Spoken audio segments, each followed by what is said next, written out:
في الحرب العالمية بتتخلى ست عن حياتها الطبيعية علشان تتطوع للجيش الألماني اللي خد ابنها المتأخر ذهنيا علشان يحارب معاهم بالرغم من ظروفه الخاصة. انتوا بتسمعوا محمد شمس وده فيلم من الآخر، وما تنسوش اللايك والسبسكرايب المتين. إرنا تبقى أم لمراهق متأخر ذهنيا اسمه كالي، وعايشين في الريف الدنماركي، وبتعرف ابنها ان في مجموعة من الجيش الألماني هتزورهم النهاردة علشان يضموا للجيش، وانه لازم يثبت لهم تأخره الذهني علشان ما ياخدوهوش معاه. بس كالي بيكون عايز يروح يحارب زي باقي رجالة المدينة الدنماركيين، فبتعرفوا كالي ان دي مش حربهم وان بلدهم محتلة من الجيش الألماني وهم متورطين معاهم. ولما بتوصل المجموعة بيكون معاهم ضابط اسمه ماير، وبيكون دنماركي الجنسية وبرضه عارف حالة كالي. ولما بيعرفها ان هو خلاص هينهي تطوعه بيظهر كالي من وراه وبيعرف اللجنة ان هو خلاص هيخلص صباع السجق اللي في ايده ده ويجي معاهم عشان يحارب مع الجيش الألماني. فبتسمعوا اللجنة وبتتمسك بيه وبتعتبره سليم، وبيقرروا ياخدوه على الكتيبة الرئيسية للكشف الطبي عليه. بس بتطلب إرنا من ماير ان هي تروح معاهم علشان تقنع اللجنة ان هم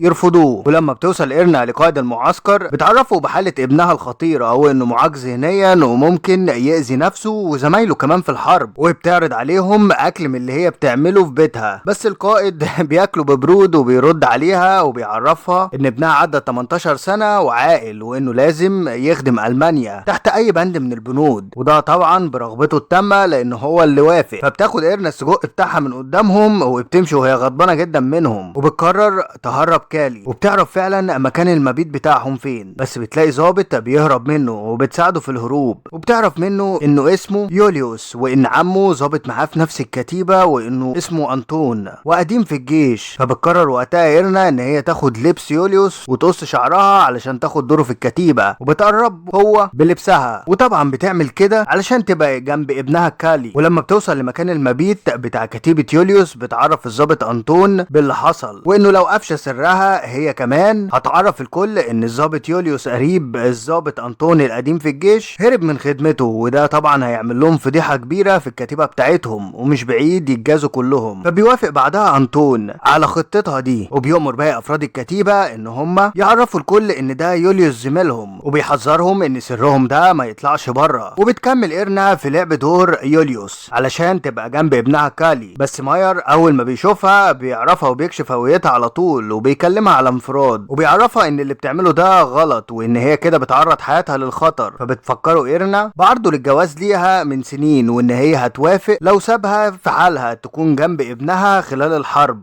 ولما ترجع ويخلصوا خدمته هتوافق على عرض جوازه على طول. وهو علشان بيحبها بيوافق، وبيروح علشان يفكر انطون وكتيبته ان هما ياخدوا بالهم كويس علشان حياتها غالية عنده، ولو الموضوع بتاعها ده اتكشف كلهم هيروحوا في خبر كان وهيتحاكموا محاكمة عسكرية وهيعدموا، وبعدها بينتقلوا للمعركة. بس قبلها كل واحد فيهم بيودع عيلته، وبتوصل الكتيبة لأرض المعركة. ولما بتروح إرنا علشان تعمل حمام في مكان بعيد بيعتدي عليها جندي لما بيعرف ان هي واحدة بس بتدافع عن نفسها وبتضربه بحجر. ولما بتوصل لماير بتعرفه ان في جندي كان عاوز يعتدي عليها بس هي ضربته، وهي كانت بتدافع عن نفسها بس مش عارفة اذا كان مات ولا لسه عايش، وده معناه انه لو عايش هيعترف على وجودها. فبيعرفها ماير انه هيعمل اللي عليه ويبلغ باختفاء جندي من عندهم. وبتلاقي في بيت مهجور فستان وبتدخل علشان تلبسه وبتشغل مزيكا، وبيدخل عليها انطون في اللحظة دي وبيقعدوا يرقصوا مع بعض. بس بيدخل عليهم فجأة ماير وبيحس بالغيرة وبيعرفها ان هم كده هيتكشفوا وهيروحوا كلهم في داهية بسبب تصرفاتها العفوية دي. وبعدها بيعرفهم ماير ان هم لقوا الجندي المضروب وانه دلوقتي في المستشفى وبيخرف في وجود إرينا في كتيبة من الكتايب اللي موجودة في الجيش عندهم، وان دلوقتي في تفتيش نازل على كل الكتايب، وانه جاله فكرة ان هم يتطوعوا للصفوف الاولى في المعركة مع الالمان علشان يقضوا هناك 10 ايام بدون تفتيش وبعدها يقدروا ينزلوا اجازة. بس الجنود الصغيرين بيترددوا، ده لان هي خطة خطرة بسبب وجودهم على الخط الاول في الحرب وان هم ممكن يموتوا زي باقي زمايلهم اللي ماتوا قبل كده، وقليل منهم جدا اللي بيطلع من المعركة دي سليم. بس بيضطروا يوقفوا عشان خاطر إرنا. وبتاخد إرينا وهي ماشية بيض ودقيق من البيت وبيتحركوا على الخط الامامي، وبيعرفوا ان الوضع مأساوي هناك وان كل الجنود اللي حواليهم تقريبا ميتين وعايشين كده بالصدفة. وبياخدوا الاوامر من قائد المنطقة اللي بيكون سكران جدا، وبيعرفهم مكان مبيتهم اللي بيكون عامل زي جحر الفيران. وبعدها بتعرف إرينا ان في طفل عنده 15 سنة واقف في الخدمة معاها، وانه كذب على الجيش علشان ياخد حق اهله اللي ماتوا في الحرب، بس بس ايرينا بتفكره ان هو من الدنمارك وانه مش الماني حتى، ودي مش حربه ولا حرب اهله اللي ماتوا وهم بيحاربوا دلوقتي. وبتقرر ايرينا تنظف المبيت اللي هم عايشين فيه من الحشرات والفيران اللي ملياه، وبيساعدها كالي ابنها، وكمان بتأمر باقي الجنود ان هم ينظفوا المكان اللي بايتين فيه. وتاني يوم بتتكلم اكتر مع انطون ويبان اعجابهم ببعض، وماير بيشوفهم وبيغير عليها جدا من انطون، وبيصدروا فعلا في اخطر نقطة على الحدود بالليل. وبعدها بيبدلوا بكالي، وطبعا ايرينا بتكون بتحبه ابنها جدا وبتروح علشان تحميه بالليل. ولما بيحصل عليهم غارة بيقدر انطون ان هو ينقذ كالي على اخر لحظة من الموت، وطبعا كل ده بتكون شايفه ايرينا. وبتروح بعدها ايرينا علشان تستعطف ماير وتعرفه ان كلنا من الدنمارك وان دي مش حربنا واننا لازم نخاف على بعض. فبيفوق بعدها ويعرفها انه كان غيران عليها قوي من انطون وبيعتذر لها. وبتشد بعدها الغارة الفرنسية وبيتصاب واحد منهم اصابة خطيرة وما بيقدروش بعد كده يطلعوا بره خالص الخندق اللي فيه. وفي الوقت ده بيدخل ماير في حالة ذهول، وبيكون انطون هو القائد اللي بعده. وبعد 3 ايام بتقرر ايرينا انها تعمل لهم فطير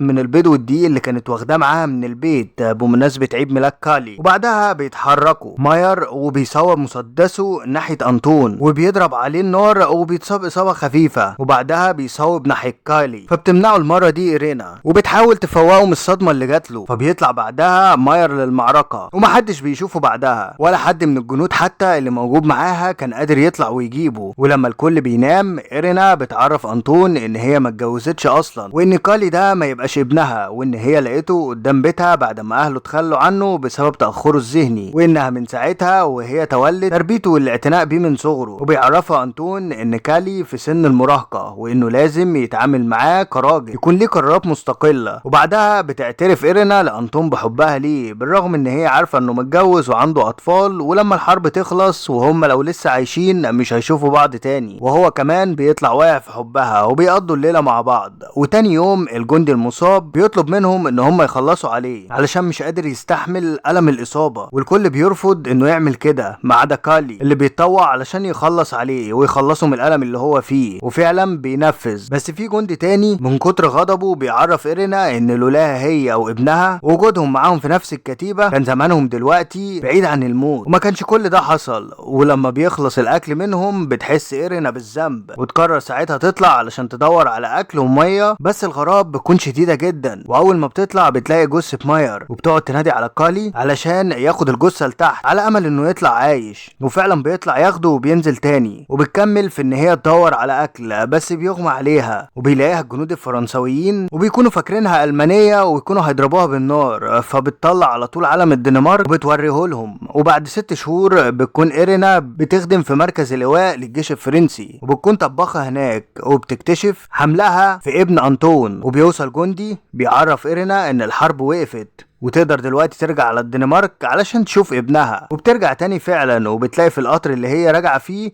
انطون وبيكون لسه عايش، بس ما بترضاش تروح تعرفه بحملها وبتبعت له علم الدنمارك مع الكمساري وبتعرفه ان هو من يوليوس ابن اخوه علشان يعرف ان هي لسه عايشه، وده كله عشان يكمل مع زوجته واطفاله. ولما بترجع لبيتها بتلاقي كالي مستنيها وبيطلع يتكرم علشان هو اللي انقذ حياه ماير وانه دلوقتي عايش بس في المستشفى بتاعت الامراض النفسيه بسبب صدمه الحرب اللي اتعرض ليها. ولحد هنا يكون خلص فيلمنا، وتنسوش بقى لايك شير سبسكرايب فيلم الاخر عشان يوصلكم كل جديد.